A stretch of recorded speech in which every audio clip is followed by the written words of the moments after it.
Good afternoon and welcome to the Climate Cast number 5 in partnership with the Climate Cocktail Club. I'm Tom from Be Impactful. I'm joined by Orla Delaji as part of our team here. We're going to be showcasing the first of a series of engagements around corporate action on climate and nature. This one being somewhat playful around the myths, mistakes, and momentum that sit behind it. And it's a natural step for us because we hosted the forum back in Dublin in April the 14th, just exploring some of these topics. And this provides a chance for some of you that missed the event to hear some of the key messages, as well as the ones that did join the event just to hear a little bit more as we go deeper on some of those topics here today. So we're going to kick off. We've got 45 minutes in total for this live stream. So we're going to revisit the corporate survey on action for climate and nature. We'll then go through some of those myths, mistakes, and momentum, and then have an interactive Q&A at the end. What I recommend is that you do continue to post questions, comments, needs, asks, hopes, dreams, and aspirations on the chat, wherever you're dialing in, whether it's through LinkedIn or through Instagram or through YouTube, whatever the case may be. So without further ado, I'm going to pass over to Orla, who's going to take us through the results from our inaugural corporate survey on nature and climate. So Orla. Yeah, great. Thanks, Tom, and hi everyone. So my name's Orla. I'm head of impact delivery at Be Impactful. Very happy to be able to present the results of the corporate survey to you today. It's the first time we've done this. It's very much a first step in this direction, but it kind of comes from this need for that information. We were looking for it. I kind of a temperature check of where corporate Ireland is on climate and nature. Couldn't find that information, so we decided to run the survey. And I'm very happy to say that there was a real range of responses across sectors. We had about 30 valid responses, and you can see good representation from financial services, also from professional services. So we're talking about the big kind of legal and consultancy firms, but also smaller professional services firms, SMEs, and then a smattering of other sectors. So we have a good broad range of who's speaking when I'm showing you the results here. And the first thing we asked was very simple. Does your organization measure its carbon footprint? And so what we see here is 57% they have a good solid carbon footprint across all scopes. And the remaining footprints are either just getting started or they're incomplete because they only do scope 1 or 2, or there are still quite a few organizations that do not have a carbon footprint. And then on the right-hand side, if we see, does your organization have a net zero target or science-based targets? About half do, and then maybe a quarter more are interested, actively developing one or seeking support to set that kind of a target. So we've still a ways to go, I suppose, when it comes to action on carbon. For those that do have a carbon footprint, are they publicly reporting it? About 2/3 yes, and the final third no. And where are they reporting it? What's the kind of tendency? There's still quite a strong emphasis on the standalone sustainability report versus where other places that you can report it, like CDP, which is the Carbon Disclosure Project, or in the annual report. And with the CSRD, the Corporate Sustainability Reporting Directive that applies here in the EU, those are kind of merging a bit more the standalone sustainability report and the annual report. But that's, I think, an evolution that we'll see more of over time. So what are companies reporting on? Aside from carbon, we know that it's not just carbon. What other impact areas are companies reporting on? And waste really dominates, and that's kind of makes sense because it's a regulated area and it's something that companies have to pay for. It's kind of a form of pollution that companies have to pay for. So it's kind of not surprising to see that companies are tracking that quite closely. Then we have carbon, and interestingly enough, Irish corporates responding to this survey are already reporting on biodiversity and water more than perhaps we thought. So it's great to see that we don't have that carbon tunnel vision, or at least it's moving in the right direction, where companies are beginning to include a bit more on other impact areas.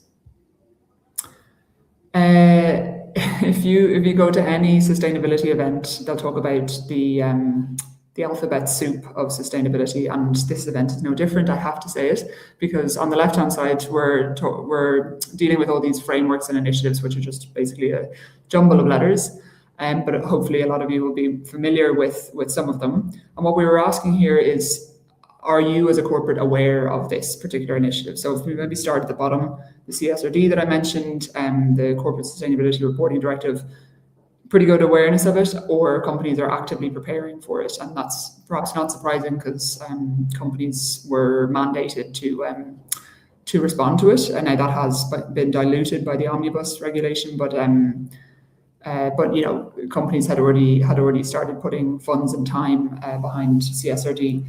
If you go to the next one, TNFD, the next one up from the bottom, Task Force for Nature-Related Financial Disclosures, pretty good awareness of that, but not so much uptake on it. And that reflects that this is corporate Ireland, but that reflects the trend globally, where TNFD actually only has 600 corporates globally that are either preparing for it or already reporting against it. I think there's actually many more corporates kind of waiting in the wings that are aware of TNFD and probably are preparing for it, but in a kind of behind the scenes way. They're maybe waiting to see whether it's going to become mandatory, because it's at the moment voluntary. And I just want to pick out two more. I'm not going to go through them all. Maybe three more. The SBTI and SBTN. SBTI is the carbon one, and SBTN is the science-based targets for nature. And we see more uptake, unsurprisingly, of the carbon targets, the SBTI, SBTN. Again, folks are aware of it, but not yet really taking it up. And then the last one I wanted to just touch on was VCMI, which is the Voluntary Carbon Markets Integrity Initiative, because that had the biggest proportion of companies saying, I don't know what that is, which is fine. But just to say that is an initiative that aims to increase the integrity of the voluntary carbon markets and deal with some of those challenges and scandals that the voluntary carbon market has suffered in the last years. So we asked about carbon and nature credits. We asked corporate Ireland about, have you used carbon and nature credits? Have you purchased them in the last 2 years? And the green is 77% saying, oh, sorry, that's reversed. It's 77% saying no. So we know that they're actually not in use in Ireland. It's the 77% are saying that no, they haven't purchased carbon credits. But those companies that haven't purchased them are saying we are actively looking for opportunities. We're seeking solutions, and it's kind of on our radar. And when you ask them what type of projects would they like to fund if solutions were available, there's a pretty strong bias towards projects in Ireland. So the blue here is very unlikely to fund, and the green here is somewhat likely or likely to fund. So you can see there's a good skew towards we'd love to fund carbon and nature projects in Ireland, and less so internationally. That trend of wanting to fund locally at home is pretty widespread through the carbon and nature markets. It seems to make sense to corporates, but Tom will speak later to kind of other perspectives around that attitude, I guess. And what types of projects are being funded? Well, tree planting, afforestation, reforestation still dominates. There's quite a few companies not funding carbon or nature projects, as we know, and maybe a bit of a trend towards rewilding and habitat creation. But yeah, definitely tree planting still being the dominant force. I think this slide is pretty crucial for how these projects, if they are being funded, how are they getting funded? What we probably want to see is the most companies in the middle. So allocating multi-year budgets to funding these projects, so that the projects have certainty, so that we're having ambition for a long time, over decades. But what we actually see is that companies are more in the annual budget, discretionary donation kind of realm.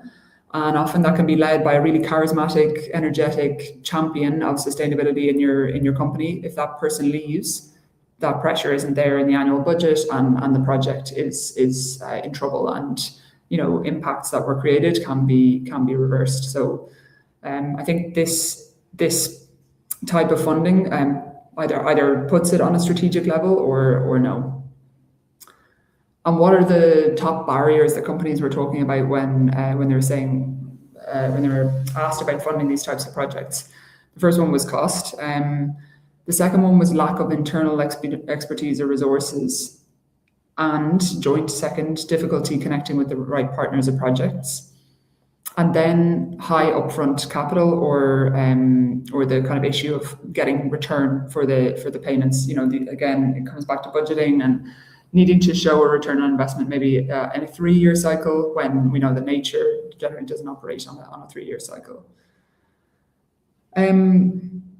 So just the last few slides here to talk about whether corporates are working with others when they're acting on climate and nature. And the message here is really positive, that companies are working beyond their own fence line, either in their sector, with their peers, with their competitors, with their community stakeholders. They're already doing that.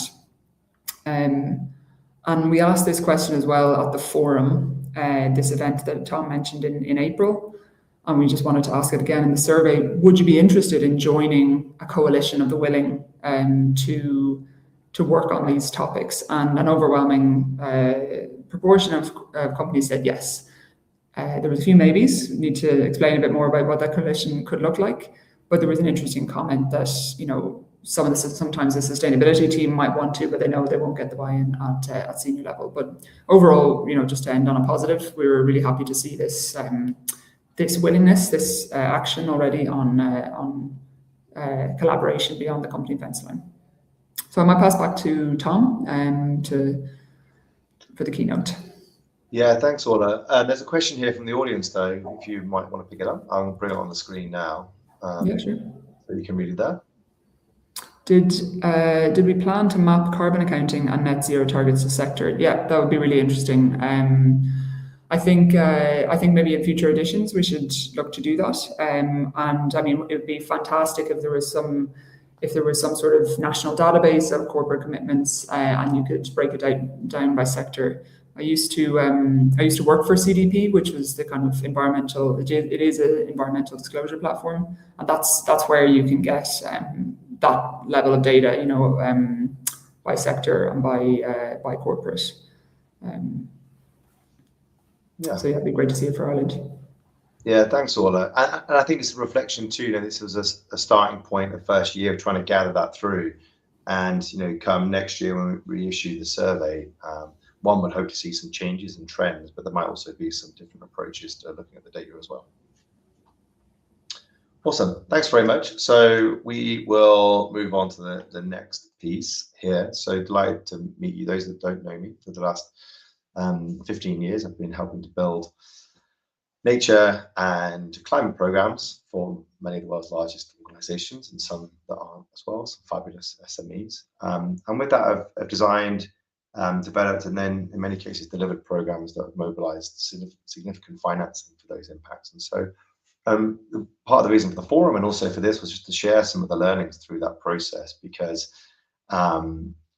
when we're only faced with one, our own experiences, two, what the media might tell us, and three, what we hear in gossip over the water cooler, we actually have a different or false perspective sometimes of what action could look like in this space. So just as a real high level kind of entree into understanding how organizations think about this, or how they don't think about this, and provide a bit of structure to running through some ideas. And really this is about mobilizing energy and action towards thinking differently about how projects and activities can go through. So it's divided into three sections, of which then there are three parts of each of those. So One, we're gonna bust some myths.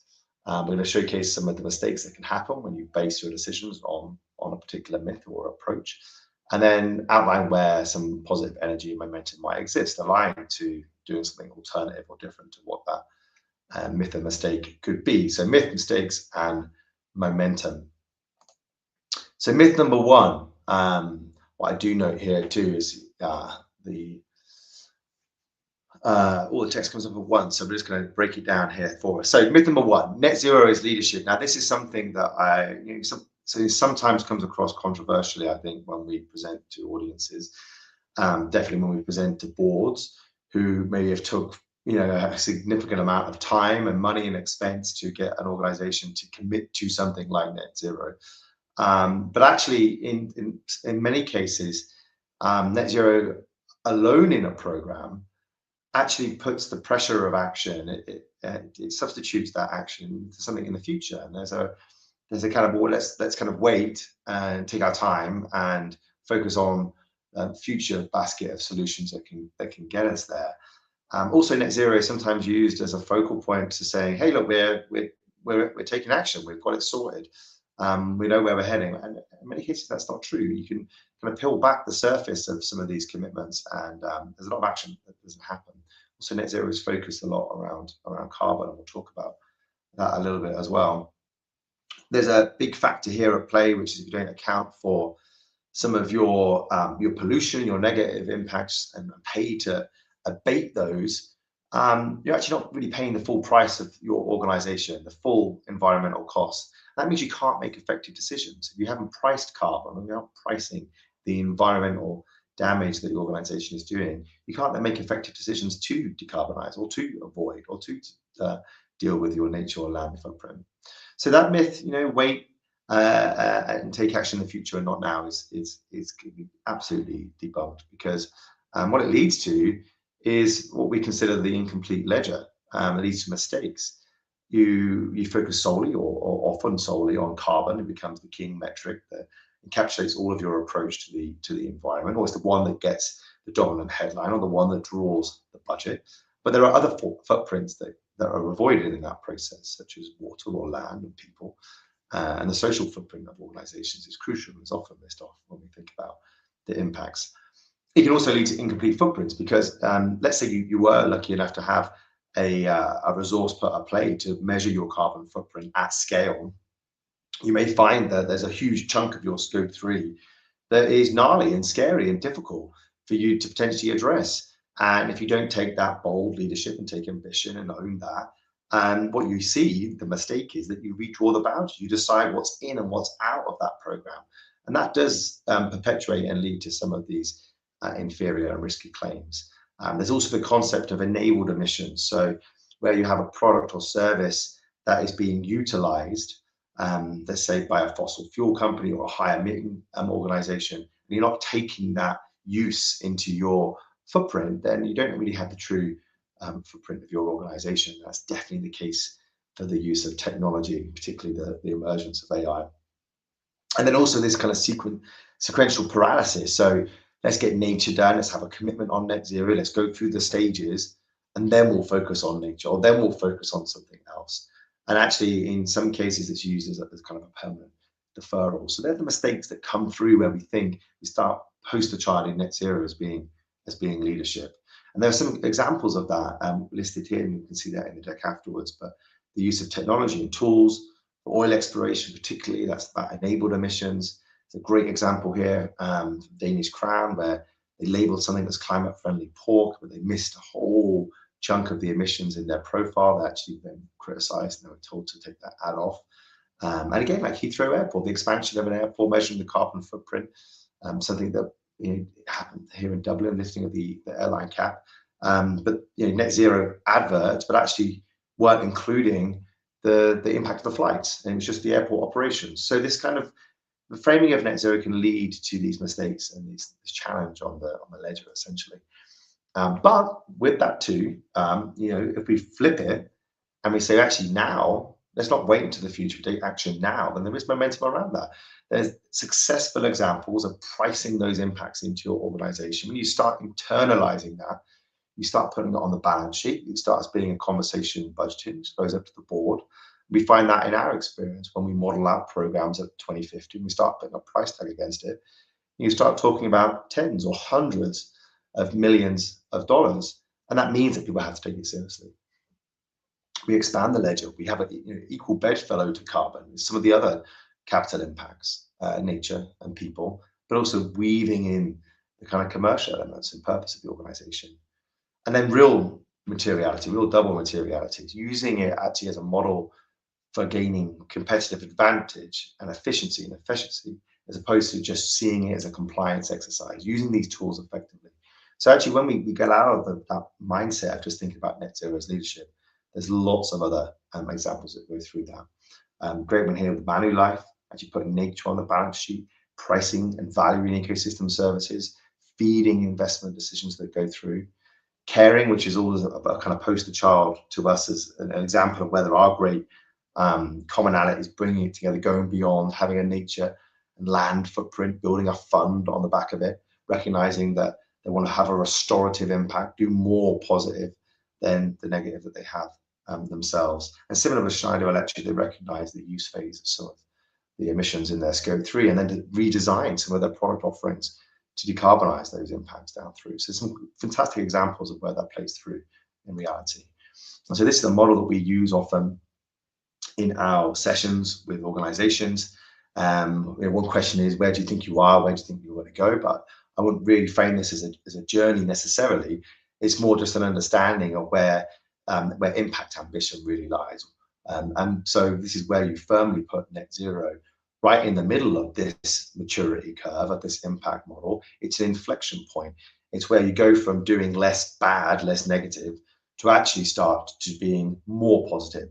And some of the mechanics in that are around the way that you properly structure your program.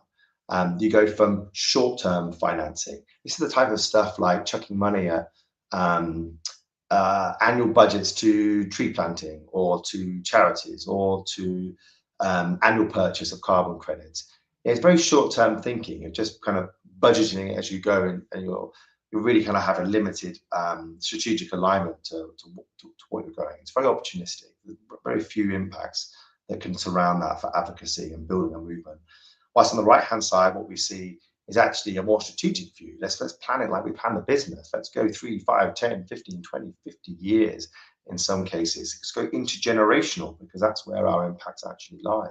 Let's take advantage of some of the standards, the robust mechanisms that we can do to measure our impact, all of the basket of impacts, and also marry that up with projects that can deliver the same for us too. And with that approach, we actually take the conversation out of probably what is a siloed budget or a siloed team within the organization, to actually one that becomes a conversation throughout the whole organization, throughout the whole business. There's a great case study example here of Microsoft when they originally implemented their carbon fee back in 2012, and we'll put that through. And then so playing that out again, we use language to help explain that maturity. And so where we see right now sustainability, it's about minimizing your impact, about managing your footprint, it's about reducing it. Well, really what we want to be focused on is maximizing and mobilizing. We want to create positive impact. We want organizations to be transformative. We actually want them to address some of the legacy impacts that they have as a business. And again, Microsoft's a great example of positioning that through. And driving system-wide impact. And that's why we've introduced the idea of a coalition. There are many coalitions that are out there. Doing it together, sharing knowledge, sharing examples, sharing focus.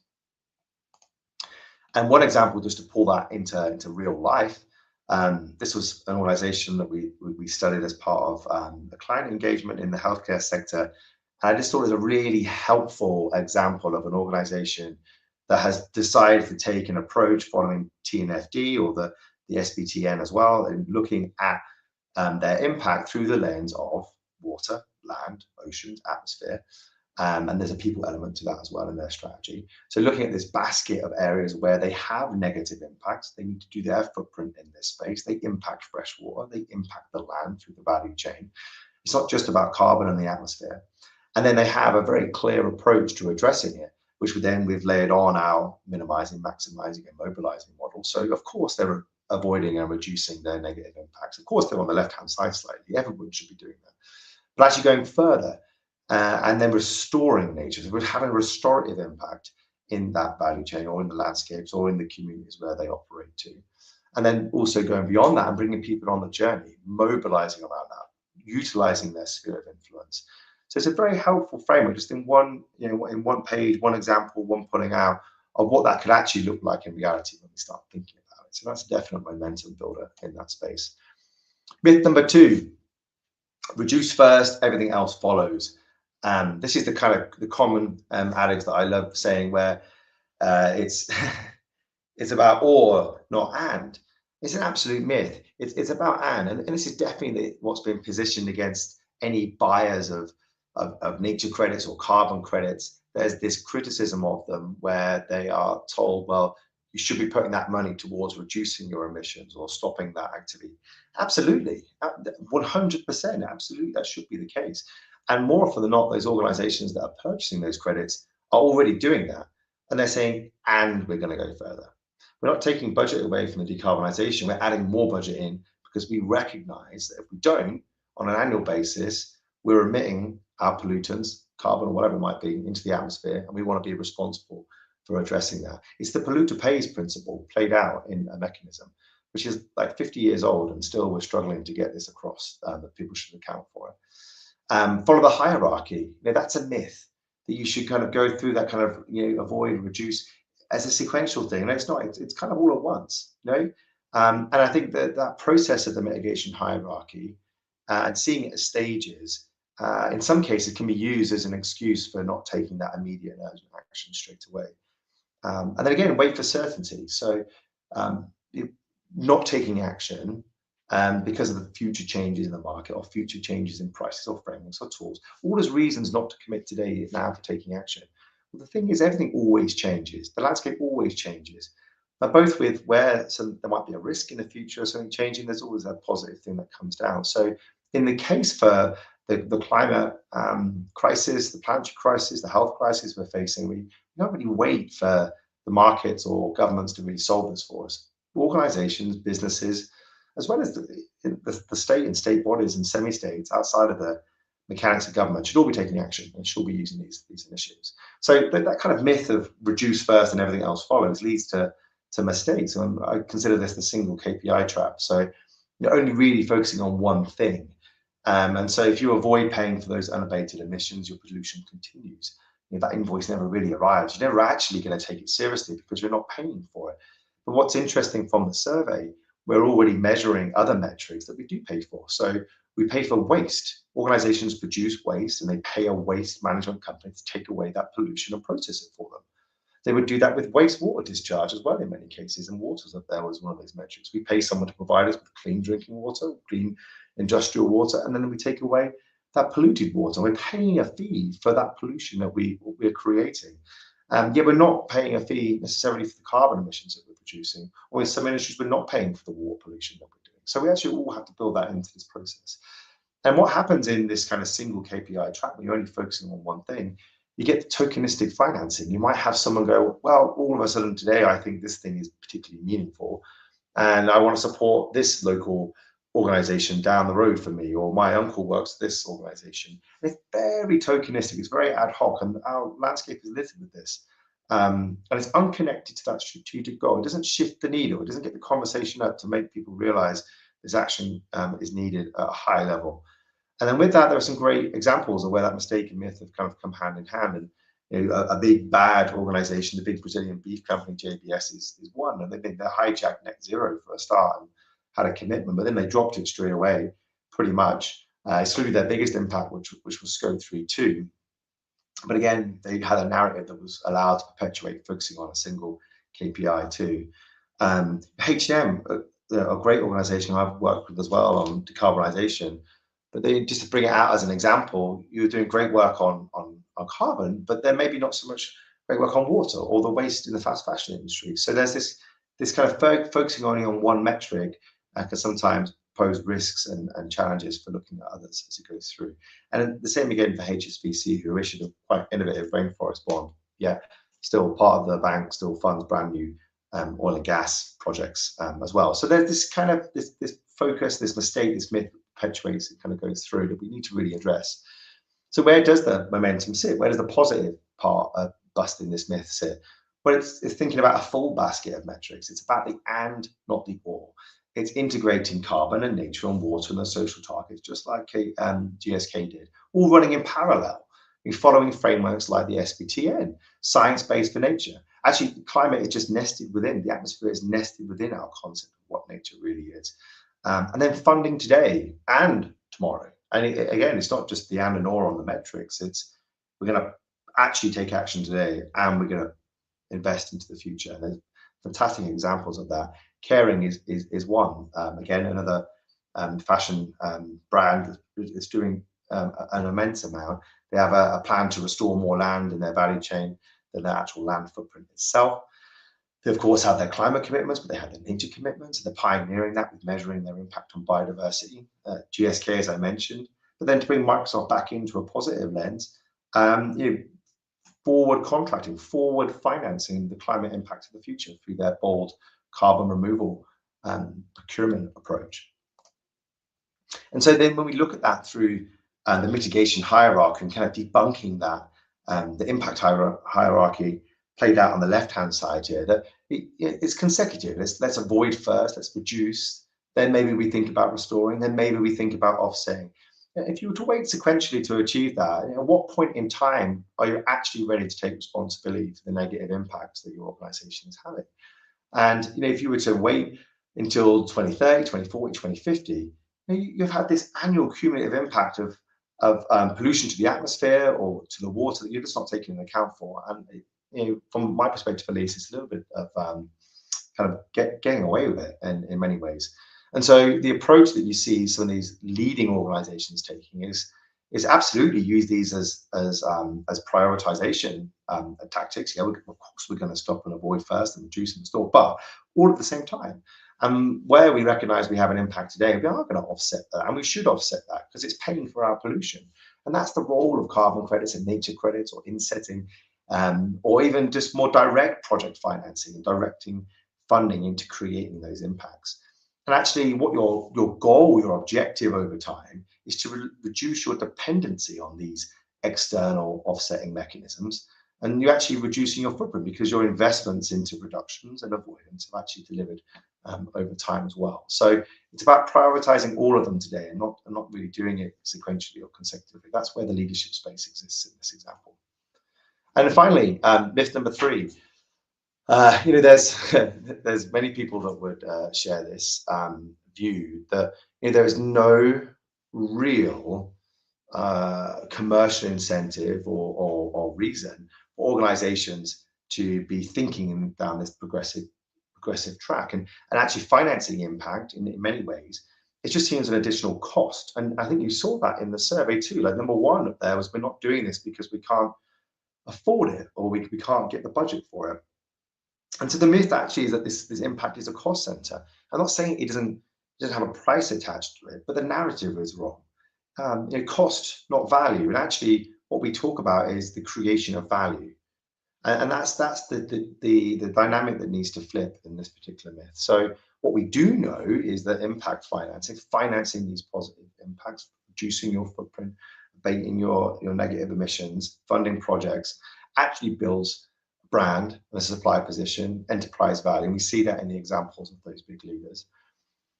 Compliance framing that says we will wait till we have to do it, that kills ambition. And one thing as well, when we discuss this with bold organizations, you can't capture much value if you're forced to do it. If it's your legal obligation to be net zero, be carbon zero, offset, pay a carbon tax, you can't then turn around and say how fantastic you are for doing it, or look what we're achieving because of this. It's not voluntary action, it's compliance action. So framing this as waiting for the commercial imperative because you might get taxed on it, or it might be a future risk only, actually kills the ability to think of it through a value creation lens, and definitely through a regenerative lens.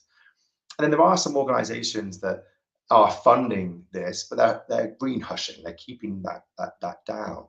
And that also doesn't help either, because when push comes to shove, potentially in an organization that's struggling, if there's a program that's not even being communicated or being shown as creating value, it's often the first one to kind of get cut before it too. So some of those mistakes when we think of impact just as a cost center is that we get anonymous purchasing. This is something that's kind of sort of strange for the voluntary carbon market. Organizations have the ability to purchase carbon credits. They can offset them against their annual footprints, but they can choose whether or not they want to disclose that information. And so 55% of the carbon retirements over the last few years are actually anonymous. So they've been done in a way that they weren't reporting it, at least in the registries. They might be in their own corporate reporting pieces as well. The ESG line, and the frustration of that term as well, because it's driven it down that compliance lens as well.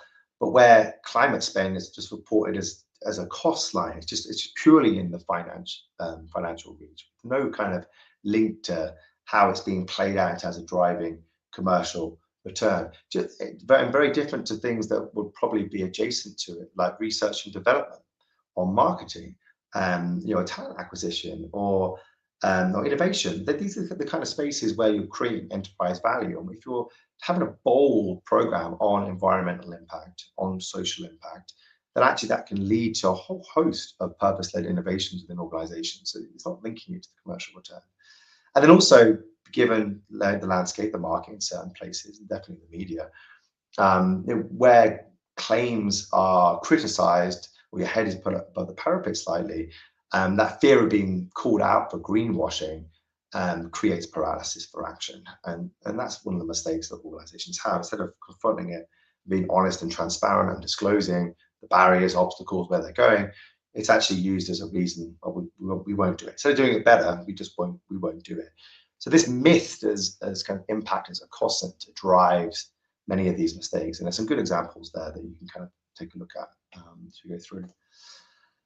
Momentum, though, I mean, the positive side of this, when we flip it and we think of impact as a value center, if you're able, let's take the pricing concept alone. If you are able to effectively price your environmental impact, you would use a default price of carbon, an actual cost of carbon, maybe from purchasing credits, or to use a shadow price, or the social cost of carbon, or the social cost of your nature footprint. There's a whole host of things you could use. But if you were to price that and say, look, I've got my hands up here, we have a negative impact. Every organization in the world does, every person does. And we're measuring it, and we're measuring our land and our water and our carbon footprint. We're playing that all out. We're reducing, we're avoiding, we're doing all of that. But actually, there's a gap. Every year, there's a gap. We're still making more negative impacts than positive. And so we're going to fund that. We're going to offset that. We're going to find projects that are going to create that impact for us. And that's going to cost us money. And we're going to price that publicly. We're going to put that money and say, this is how much we're spending on it. And we're going to use that as a budget item to drive decision making in the organization. A great example of that was Microsoft back in 2012, when they developed their first carbon fee. They put a cost of carbon into the business, and each department could manage it, and they could spend it on renewable energy, on innovations, and also then whatever was left on carbon credits as well to close that out. And one final element within this kind of myth with the value creation is getting out of the siloed view of thinking about this and weaving together effectively that view of nature and climate and community under that single commercial thesis. It's wrapped in together. And that's where we do see those wonderful examples kind of played out in front of us. Stripe is a good one, linking that together. They're a technology organization, and they care deeply about the growth of technology as a vehicle for change, and doing the same, deploying their funding, deploying that mindset, that mantra, to helping to scale the carbon dioxide removal market. And so, yeah, it's very interesting when you start weaving all those things together in one place. And so from that experience and playing it out, when we think about value, why on earth would organizations want to do anything that's above compliance? But they do it for lots of reasons. And hundreds and hundreds and hundreds of companies all around the world are doing this for their own unique reasons, but they can be kind of grouped into some of these headline spaces. So we can think about it as brand leadership. Absolutely. And why not? You want to be progressive about what you do. You want to lead the market, lead against your peers. It's a competitive position. There's some sensible ones who are actually thinking about the future, and eventually these environmental impacts like carbon will be effectively priced in through regulation or through taxes potentially. And there's a pre-compliance readiness. If you're paying right now for your carbon impact. You're building the infrastructure in your organization for it. You're helping the language of these mechanisms come into the day-to-day with your leaders, with your employees. Then you're ready. You're ready for the compliance space that's going to come. Talent, absolutely. When you start talking, particularly professional services and the tech sector, med sector as well, and pharma, it's extremely expensive to hire people, and the attrition of that people, and what we've learned and what we've seen through internal reports, is that a positive position, a good, strong purpose, and walking the talk on climate, on nature, on community, actually attracts and retains talent. And that has a cost benefit attached to it. It's pure and simple. It means that you don't have to go through that process of recruitment. And then finally, achieving targets, absolutely, it does that. And we've gone through and explained kind of the future position around cost and value and efficiency.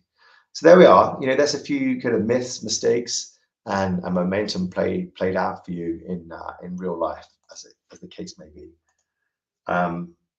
We're not going to go through this one here, in fact, because we are at time. We want to open it up to kind of a Q&A first of all. So I'm going to bring you back in, Orla, just in case. And here we go. So maybe a question to you, Orla, first of all, from me, just as the questions kind of feed in. We speak a lot about value creation. We go into meetings with organizations. What I'm really interested in hearing from you is, where's the case for financing kind of nature and biodiversity? When we're trying to figure that out, I mean, carbon has a bit more of an explanation around it because of net zero, but there isn't an equivalent for nature. Where have you seen organizations take a little bit more thought around nature and deciding to finance it? Yeah, I think the clearest case for nature is when you depend on it as a corporate. You have your kind of sourcing region, your sourcing landscape, and you're very clearly, the success of your business is tied to the health of that region or ecosystem. And you gave the example of Kering, which is that luxury kind of fashion brand. They measured what this area of land they need to continue producing their products, whether it be leather, merino wool, and so on. And then they've committed, so they know that now, they've measured it, and then they've committed to restoring and regenerating 3 times the size of that. So that's a really kind of regenerative approach to it, rather than I think what you do see quite a lot in biodiversity is, we know that biodiversity is important in some way, but we can't make the link to our business. I don't see the value, and it becomes bee boxes on a rooftop, and that's not where we want any of these topics to be. We want to just make it a lot more clear that really, without a healthy natural world, we don't have a thriving economy, we don't have a thriving society. So bringing it up to that level, that's kind of where I've seen it done best.